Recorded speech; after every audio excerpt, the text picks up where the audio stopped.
Disclaimer dulu, jadi semua yang bakalan gue ucapkan di video kali ini adalah pendapat gue pribadi. Tolong jangan hujat aku!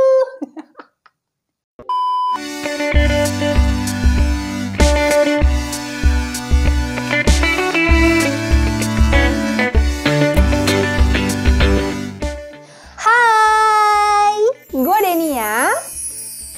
Di video kali ini gue mau kasih review drama Korea yang baru aja tamat. Enggak juga sih, udah beberapa hari yang lalu, cuman baru gue bikin reviewnya.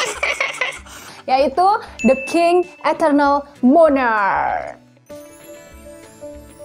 진짜 다른 세계에서 왔어?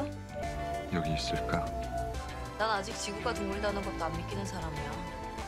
나의 세계로. Drama ini adalah drama yang hype banget. Kenapa? Karena ada banyak banget faktor yang mempengaruhi. Pertama, dan yang paling utama adalah karena pemeran utamanya Lee Min Ho. Iya, seperti yang kita semua tahu kalau Lee Min Ho itu adalah idola banyak sekali penikmat drama Korea. Kalau gue sih biasa aja sih, karena gue lebih suka sama yang gemes-gemes gitu, kayak Lee Sung Ho.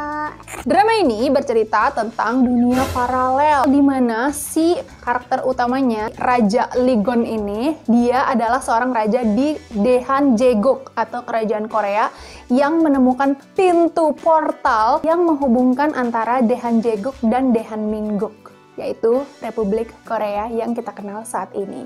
Di sana dia bertemu dengan seorang wanita bernama Jung Tae-eul yang akhirnya dia jatuh cinta. Sebenarnya dia udah lama sih nyari Jung Tae-eul ini. Dan mereka pun akhirnya menjalani sebuah cinta beda dunia. Drama ini tayang di stasiun SBS, durasinya ada 16 episode. Selain karena Lee Min Ho, alasan lain kenapa drama ini ditunggu-tunggu oleh orang-orang adalah karena penulis naskahnya, yaitu Tante Kim Eun-suk. Nah, kalau misalnya kalian pernah nonton drama Korea yang judulnya Mr. Sunshine, Descendant of the Sun, Goblin, Gentleman Dignities, The Hairs, nah itu semua adalah judul-judul drama Korea yang naskahnya ditulis oleh Tante Kim Eun-suk. Drama-drama dia yang sebelumnya itu ratingnya bagus-bagus. Nah, karakter dan pemeran di drama ini yang pertama adalah Pangeran Ligon. Raja, dia tuh raja. Raja Ligon yang ya raja lah ya gitu, orang kaya yang selalu memiliki segalanya dan juga namanya tidak boleh disebutkan dan kata-katanya adalah hukum bagi rakyatnya. Diperankan oleh Lee Min Ho. Yeay, Lee Min Ho yang selalu jadi pria tampan, pria kaya dan belum pernah gue lihat dia jadi orang miskin. Berikutnya adalah Jung Tae-eul. Jung Tae-eul ini adalah seorang polisi di Daehan Mingguk atau Korea Selatan yang ceplas-ceplos nggak sih dia? Ya pokoknya selengan gitulah ya, dia nggak peduli kalau si Ligon ini raja, dia nggak begitu peduli kalau si Ligon ini ganteng, bukan tipikal kita yang kalau ngelihat cowok ganteng langsung wow, kalau dia lebih ke coba kartu identitas, atau mungkin juga karena pertama kali pertemuan mereka dia langsung dipeluk kali ya. Nah, selain itu ada juga si Jo-young. Jo-young ini diperankan oleh Woo Do-han yang adalah seorang pedang abadi, pengawal Ligon ini. Selain itu juga di Daehan Jegeuk ini ada Perdana Menterinya. Karena kan mereka kan menganut sistem pemerintahan monarki ya, jadi ada raja, ada Perdana Menteri. Kalau kalian lupa, coba kalian baca pelajaran waktu SD ya tentang sistem pemerintahan. Nah, di Daehan Jegeuk ada Perdana Menteri perempuan muda namanya itu Go Seryong yang diperankan sama Jung Eun-chae. Nah, si Go Seryong ini pengen banget nih jadi ratu, pengen banget dia menikah sama si Ligon. Tapi ya, Ligon kan udah kepincut sama Jung Tae-eul, gimana dong? Dan selain itu juga ada pemeran tokoh antagonis, paling antagonis, the one and only. Satu-satunya yang bikin semua ini terjadi. Satu-satunya orang yang harus disalahkan atas semua yang terjadi dalam ini adalah omnya si Ligon, yaitu Lim. Irim. Gue kalau ngedengernya mereka nyebutnya Irim. Kalau nulisnya Lilim. Irim ini yang memulai pengkhianatan saat Ligon baru berusia 8 tahun. Terus abis itu dia kabur dengan seruling ajaib. Manpa Sinjok. Jadi seruling inilah yang memampukan mereka untuk pindah ke dunia paralel yang lain. Ngomongin ratingnya sedikit ya, jadi sebenarnya di perdananya ini ratingnya dapat 10%. Gue tuh langsung oh, wow 10%! Apakah ini karena memang ceritanya bagus banget atau karena Lee Min Ho? Menurut gue episode perdananya sama episode keduanya tuh lambat gitu loh. Kayak gue tuh pengen tahu kenapa bisa kayak gitu, tapi gue malah dibawa ke Lee Gon yang mengagumi Jung Tae-eul. Itu tuh kayak lo nggak nyari tahu tentang cara lu pulang lagi gitu, malah muka kamu menjadi permaisuriku. Terus ratingnya turun naik gitu kan, jadi rata-rata sebenarnya ratingnya dari 5 sampai 11%. Dan 11% itu bukan di episode terakhir sih sebenarnya. Tergantung sih sebenarnya, kalau kalian emang sukanya kayak gitu ya suka aja. Cuman buat gue temanya udah bagus banget, tapi di awal pembawaannya seperti itu, lambat, alurnya lambat, terlalu banyak menekankan pada percintaannya. Tapi kemudian di episode tengah ke hampir terakhir itu seru banget sih sebenarnya.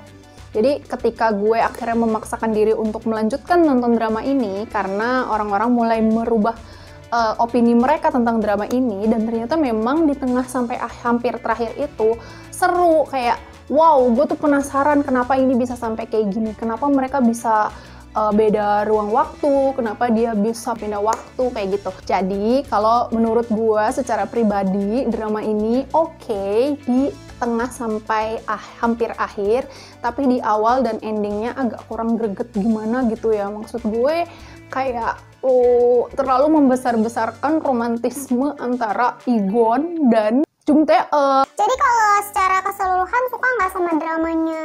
Kalau gue sih nggak begitu suka. Padahal ceritanya seru kok, tapi endingnya kurang greget. Oke, kita ngomongin endingnya ya. Jadi banyak orang yang suka sama endingnya. Sebenarnya agak berat untuk membuat video ini di awal karena menurut gue lebih banyak kurang puasnya daripada puasnya sama drama ini. Jadi kayak mendingan gue nggak usah bikin reviewnya. Tapi kata temen gue, ya lo bikin aja pendapat lo secara pribadi deh. Gak apa-apa, lo suka nggak suka, yang penting lo jujur-jujurin aja. Akhirnya gue buat gitu kan. Jadi ya emang karena sebagian besar yang gue lihat itu orang-orang bilang ini dramanya bagus, ini endingnya oke, gue suka banget endingnya semua bahagia. I don't. Karena kenapa? Yang gue lihat adalah mereka kan pacaran tuh ya akhirnya. Mereka akhirnya bisa traveling di dunia-dunia yang lain gitu loh. Setiap weekend mereka jalan-jalan ke dunia yang satu, ke dunia yang lain. Setelah si suling bambu itu bersatu kembali, jadinya yang terbuka itu bukan cuma dimensi Daehan Jae-guk sama Daehan Min-guk. Bukan cuma dimensi Daehan Jae-guk dan Daehan Min-guk, tapi banyak dimensi yang lain. Dunia paralel kan nggak cuma 2 ya, kalau menurut teorinya. Emang nggak bisa gitu Jung Tae-eul-nya langsung dibawa aja jadi permaisuri, terus abis itu punya keturunan Lee Gon-nya? Nggak boleh. Kenapa mereka harus pacaran aja terus sampai tua? Gue tuh nggak ngeliat gitu loh pencerahan di sana. Oke lah, karakter-karakter yang lain juga ikut bahagia.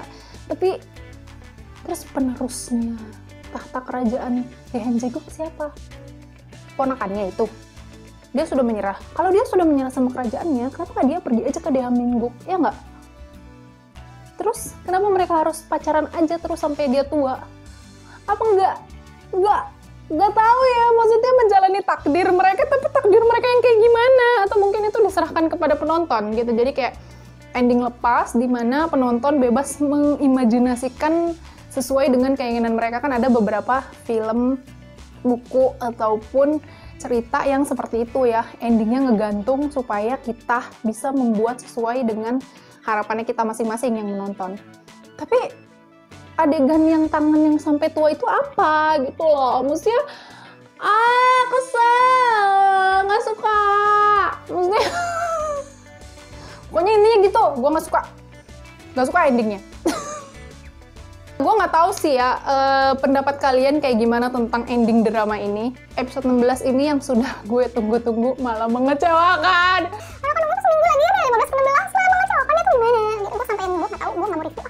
Jadi gimana pendapat kalian tentang ending drama ini guys? Gue penasaran sih seberapa banyak sih sebenarnya yang suka. Coba komentar. Ya terserah kalian mau menilainya seperti apa karena selera orang beda-beda. Oke, sekian dulu review dari gue. Dadah, jangan lupa jaga kesehatan. God bless you.